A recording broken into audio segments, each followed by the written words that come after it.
I've gone and done it. I've completed my narrative arc as the ultimate GM man. I went out and bought a 6th gen Camaro SS 1LE, something I promised I would do in our original SS 1LE deep dive. Now that I've had this car for basically all of winter and put just over 2,000 miles on it, this is one of my favorite cars I've ever owned. And there are lots of reasons for it, but let me walk you through the thought process other than of torturing Mark to buy a V8 powered Camaro. The car I bought is a 2020 2SS 1LE with PDR and no sunroof. This is not an Auto Tempest sponsored video, but we did use Auto Tempest to find it. 2SS means higher trim level, which means heated and cooled seats. Yes, I'm bougie, and I wanted a very subpar Bose audio system, PDR for the track Cosworth tools built into the car, and no sunroof, so I could actually fit in this thing. And the post-2020 cars or 2020 cars also get the latest update as far as exterior styling and some manufacturing improvements. This car was difficult to find, so I had to fly all the way out to Pennsylvania, Mark's favorite state, to find this thing. The very first thing I did to this car was get snow tires. Apex and us worked together to find a set of snow tires and wheels that cleared the brakes. So I'm running 19x9 plus 30 SM10s from Apex, and we're running the latest Blizzak 6 tire. We're running 255s, which are great in the snow. The Blizzak 6 is a more, let's call it, highway, sporty focused winter tire. Is a stiffer sidewall, less squirm, so it's better at high speeds. But this car was never designed with 255s in mind in the rear, so it's rather lively to drive. And then we went out to Auto Image to do PPF in the front and try to remove some of the questionable exterior modifications when it came to styling. As you are probably well aware, most cars that exist in this realm live a interesting life when it comes to modification choices. This car was mostly stock, but not entirely. So it had some vinyl on the roof and other parts of the vehicle, and straight up limousine tint. We added some PPF to the front of the car, and we did a light ceramic coating as well.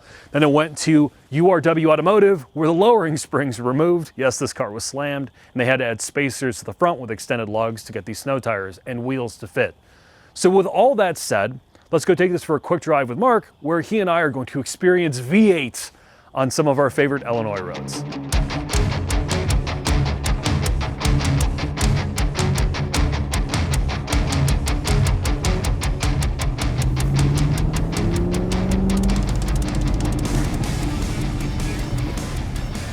What time it is, Mark? Oh God, tell me. It's V8 time.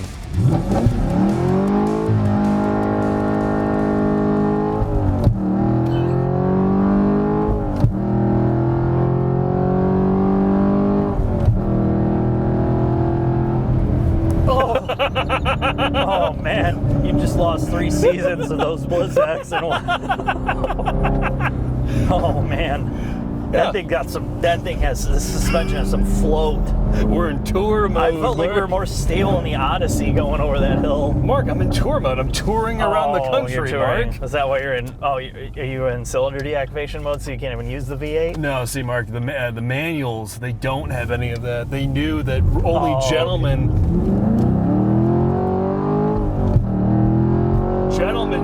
drove the manual, Mark. This is the perfect car for you.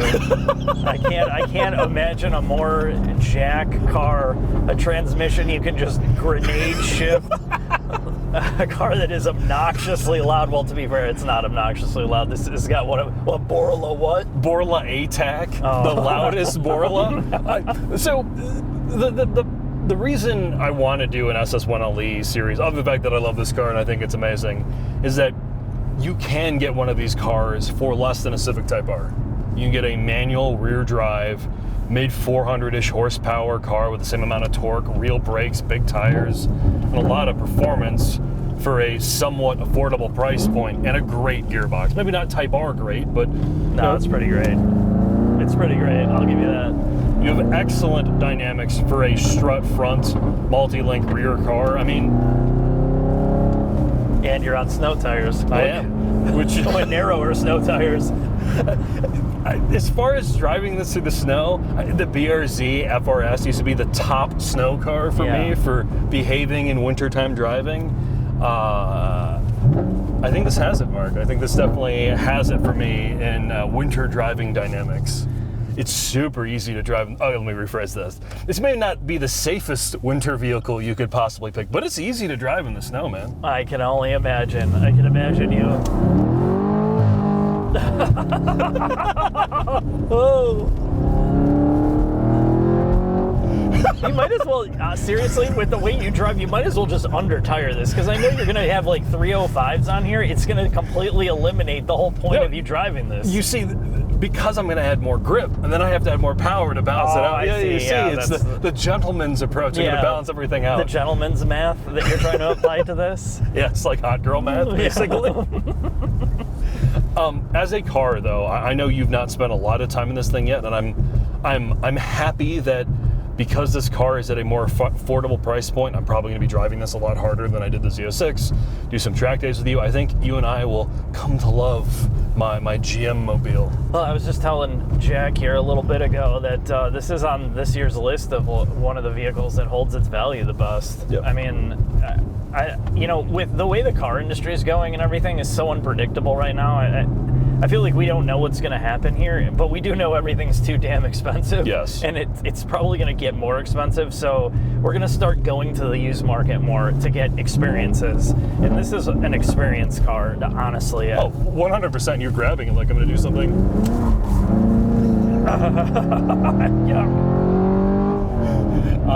Yeah, I'm grabbing my flimsiest torque. Yeah, there's the typical GM fashion. They don't believe in giving people handles to hold on to.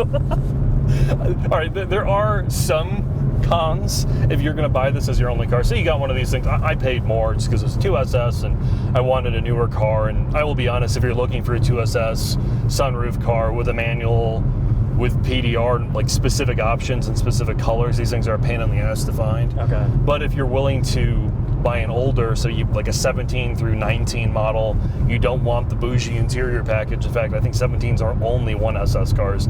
These are mid-30s. The only maintenance things or reality things of this car you're gonna have to deal with is they're bare on consumables. Tires are expensive. Rotors and pads are not the least expensive thing in the world, and this has a huge oil capacity, so oil changes are like $200. But it's surprisingly it's a compliant stout car. Yeah. This is the thing with they'll either go bang or they won't.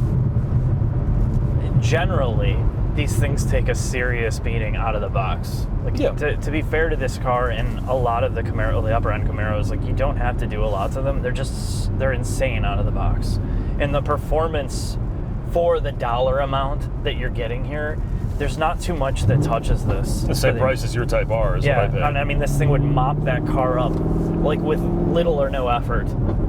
Clearly, like you said, consumables will be more. You have no interior space whatsoever. Well, yeah, I mean, but I mean, this is the tried and true, like, peak Camaro. Like, really, this is the best that ever got it. Other than, I'm a big fan of the ZL1. ZL1, yeah, I would have to have that. I would just have to, for the supercharged aspect of it. And, like, I'm a sucker for the 1LE, which I would probably hate in 2 days, of actually driving that. But yeah, it's a really cool car. So the plan next is to live with this car a little bit longer, and then just like we've done both with the Corolla and the GR86, sort of show you in stages of like feasible budgets of what you could do with this car. Feasible budget. You're gonna be spending like 50 G's on top of what you spent on this already. In the end, we might reach that point, Mark. But you're gonna turn into Matt Mormon with this thing. It's gonna be like a $150,000 Camaro by the time you're done. So first step is wheels and tires, real track wheels and tires, some basic modifications if you want to keep this car on the stock dampers and use the stock calipers, brake fluid pads. The next step past that, we'll be throwing some suspension at the car and some brakes. And then the last stage, we will venture into building a small block, Mark. Yeah, okay. Let me rephrase that. I will venture into building a small block, and then you will stare at a distance, and then by the time we're done, my goal is high revving LT1, Mark. I'm thinking like mid 500 wheel.